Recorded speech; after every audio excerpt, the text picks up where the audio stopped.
Well, thanks everybody for coming on short notice. I apologize that it is such short notice. We do have an announcement to make on the investigation, but I need to caution you, it's a very limited announcement at this point, and there's a lot of things, still moving parts to this investigation, so there's a lot of things we can't say for very good reason. But with that, I want to introduce Chief Medina to give the announcement.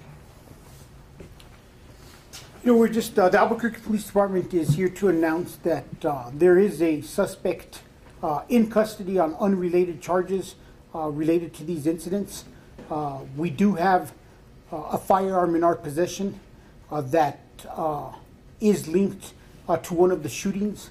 We are not going to get into details as this is still an active investigation, and we're trying to still link and see which cases are related and which cases are not related.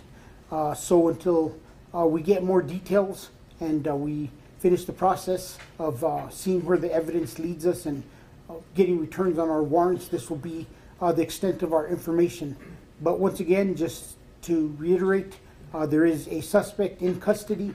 We do have one of the firearms involved in one of the incidents in our possession, and we will be working on continuing to get evidence back so that it could be processed and we could see what exactly is linked to the various cases.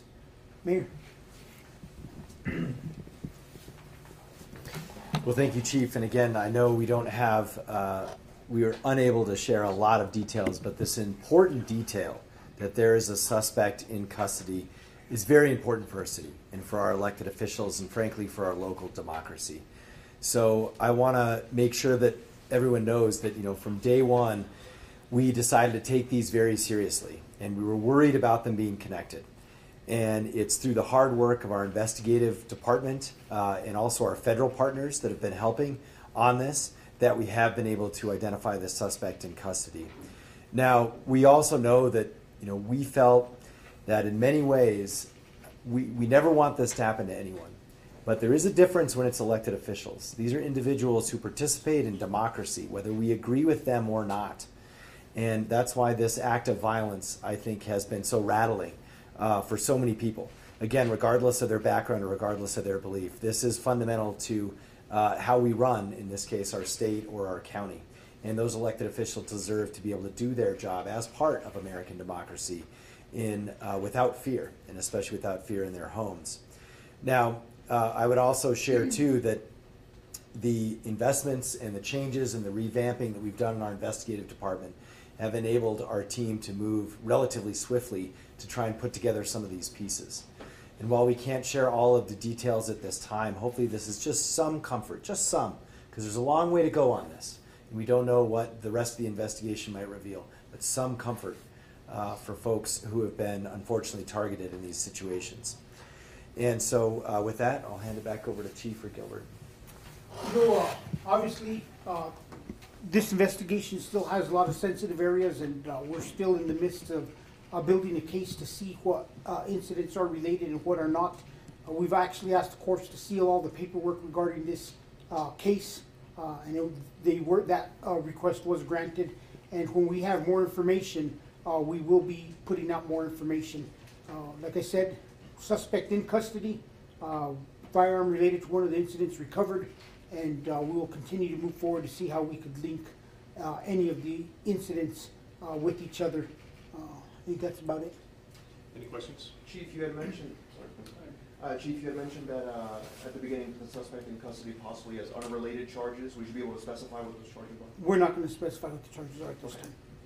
When was that person brought into custody? Not going to divulge when the individual is brought into custody yet. We're still working on this case. Is he in federal, or he or she in federal custody or local custody? We're not going to discuss what kind of custody the individual is in. Could you say if there could possibly be federal charges coming from these incidents? Is there like a federal crime related to these kinds of shootings? If there is a federal crime or a federal tie that we could use in this incident, we without a doubt are going to use that federal tie. I've said it over and over again. Anytime that we have the ability to access the federal system has much stronger teeth than our state system, and we will access the federal system when possible. Do you have any ideas of a possible motive that you can tell us? You know, we have some ideas as to possible motive, but it's way too early for us to make an announcement on them. We've got to solidify some information, and we don't want to compromise any part of the investigation.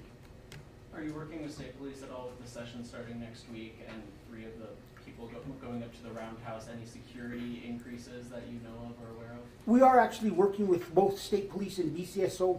This has been a great partnership involving all 3 agencies. All 3 agencies actually have officers assigned to duties to protect some of our elected officials who've been threatened or feel threatened. So all 3 agencies have officers assigned to dignitary protection, and we will continue until further notice. Is there any current threat to any of these legislators? That's unknown. We still need to sift through the evidence and make a determination. Any additional reports of shootings by elected officials coming today, besides Mr. Martinez? Mr. Martinez is the only incident that we've had reported. And what part of town is that in? That was in our Valley Area Command. When do you expect to announce who this is? And You know, we've talked about this before. There's a misconception, like you watch a CSI show and in 1 hour, you know, evidence is returned. We have numerous search warrants out.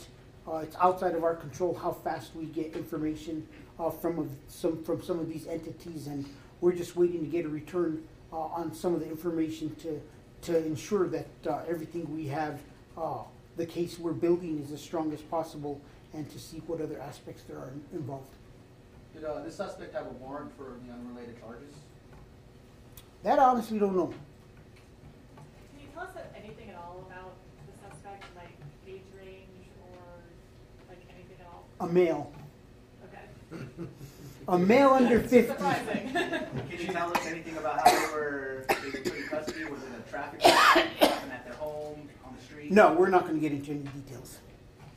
Well, thank you guys. Sorry, is there reason to believe that the suspect could have worked with others?